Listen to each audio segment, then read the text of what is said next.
Təsəvvür eləyin ki, ana-bala MRT-də yuxuya gediblər. Alimlər isə bu zaman yuxuya gedən uşağın beynində nələr baş verdiyini görüblər. Həqiqətən də çox maraqlı xəbərdir. Bunu sona qədər izləmək və bilmək istəyirsinizsə, bizə baxın. Saf televiziyasında tibb xəbərlərinin vaxtıdır. Studiyada Günel İbadovadır. Bugün televiziyamız varsa, bunu COVID-19-a borçluyuq. Bəli, məhz COVID dövründə müdiriyyət tərəfindən insanların tibbi maarifləndirməsi və eyni zamanda ölkədə böyük bir panikanın yaranmaması üçün biz də maarifləndirmə adına nəsə eləmək istəmişdik və bu televiziya yaranmışdı. Buna baxmayaraq, COVID-in bizim televiziyanın yaranmağına səbəb olmağına baxmayaraq, yenə də adı gələndə çox narahat oluram. Təəssüflər olsun ki, bu xəbəri də yenidən vermək məcburiyyətindəyəm. COVID-in, yəni koronavirusun daha bir ağır, şiddətli ştamı yayılmağa başlayıb. COVID-19 virusunun yeni Sikada variantı yenidən yayılmağa başlayıb. Bu variant ilk dəfə 2024-cü ilin sonunda Afrikada aşkarlanıb və 2025-ci il ərzində bir çox ölkəyə yayılaraq 2026-cı ilin fevralına qədər ən azı 23 ölkədə qeydə alınıb. Amerika Birləşmiş Ştatında da yayılma halları təsdiqlənib. Mütəxəssislərə görə Sikada variantı daha yoluxucu ola bilər, amma xəstəliyin daha ağır keçdiyinə dair sübut yoxdur və ölüm riskinin artdığı təsdiqlənməyib. Simptomlar əvvəlki variantlara bənzəyir. Boğaz ağrısı, qızdırma, öskürək, baş və əzələ ağrıları, burun axması müşahidə olunur. Ekspertlər insanlara gigiyenaya diqqət etməyi, maska istifadə etməyi və xəstə olduqda evdə qalmağı tövsiyə edib.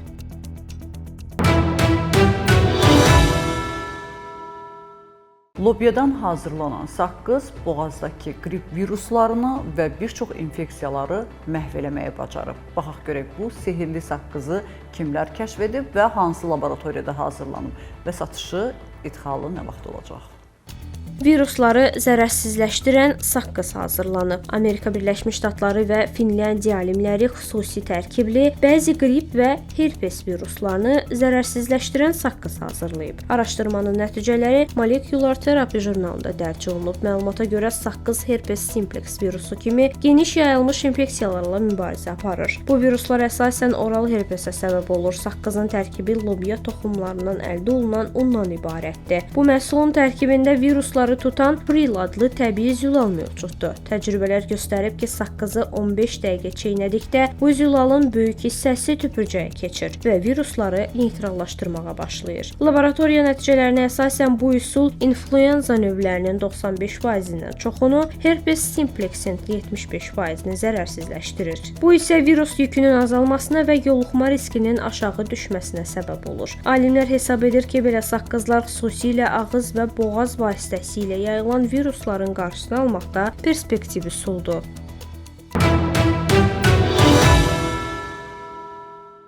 Həddən artıq xoş xasiyyət və mehriban olmağın fəsadları ondan ibarətdir ki, nəticə etibarilə o qədər də çox hörmət görmürsünüz və müxtəlif xroniki xəstəliklərə tutulma ehtimalınız da var.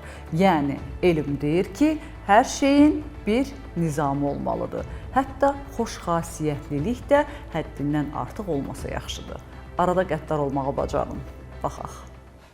Başqalarına yaxşı insan olmaq sağlamlığa ziyandır. Daim hamı üçün rahat olmaq davranışı xroniki stressin göstəricisidir. Son illərdə American Psychological Association və Nature Reviews Immunology kimi mənbələrdə dərc olunan araşdırmalar göstərib ki, emosiyaların davamlı şəkildə bastırılması orqanizmdə stres mexanizmlərini uzun müddətli aktiv vəziyyətə saxlayır. Mütəxəssislərin sözlərinə görə bu zaman stres reaksiyasını idarə edən mexanizm oxu aktivləşir. Kortizol və adrenalin səviyyəsi yüksəlir. Nəticədə bədən təhlükə rejimində qalır və immun sistemin tənzimlənməsi pozulur. Bu isə iltihabi proseslərin artmasına gətirib çıxarır, uzun müddətli iltihab toxumalara zərər verir, bərpa proseslərini zəiflədir və autoimmun xəstəliklərinin yaranma riskini artırır. Bu xəstəliklərə dağınıq skleroz, revmatoid artrit və sistem qırmızı qurd eşənəyi daxildir. Araşdırmalara əsasən autoimmun xəstəliklərinin təxminən 80% qadınlarda rast gəlinir ki, bunun səbəblərindən biri sosial davranış modelləri, emosiyaların bastırılması və həddindən artıq məsuliyyət hissi ilə əlaqələndirilir.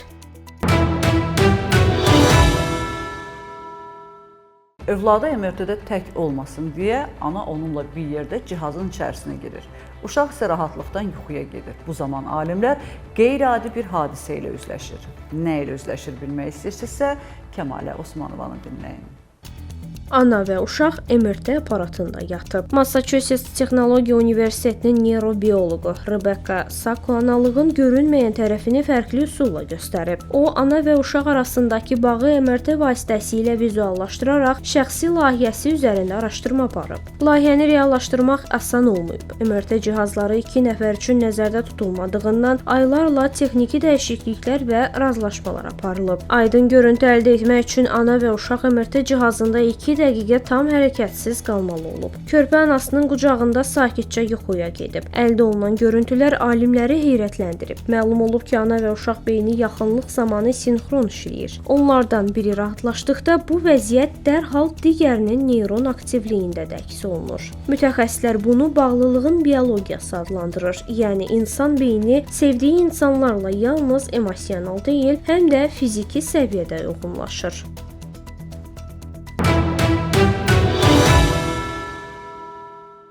Cənubi Afrikalı həkimdən dünyanı şoka salacaq bir ixtira. 3D printerdə qulaq sümüyünü inşa edib və nəticə etibarilə bundan sonra dünyada eşitməyən insan olmayacaq. Yəni karları tamamilə bu qulaq sümüyü ilə müalicə etmək mümkün olacaq. Fantastikadırmı, deyilmi? Bunu həkimlərimizdən soruşacaq. Amma hələlik xəbərin özü ilə tanış olaq.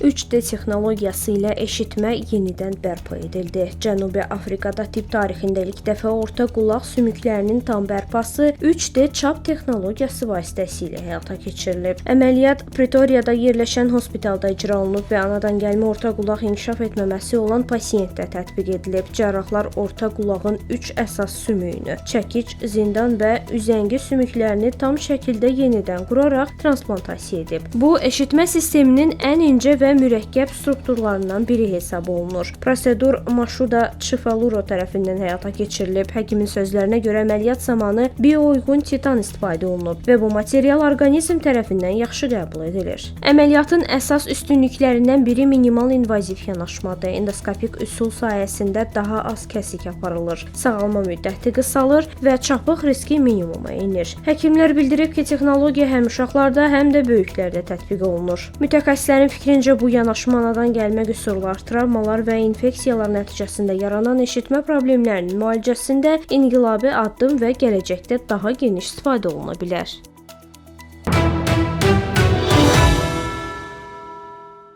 Bugün olan səhiyyə xəbərlərimiz bu qədər. Dünyada və ölkədə baş verən ən vacib tibb xəbərlərini bizdən izləyin.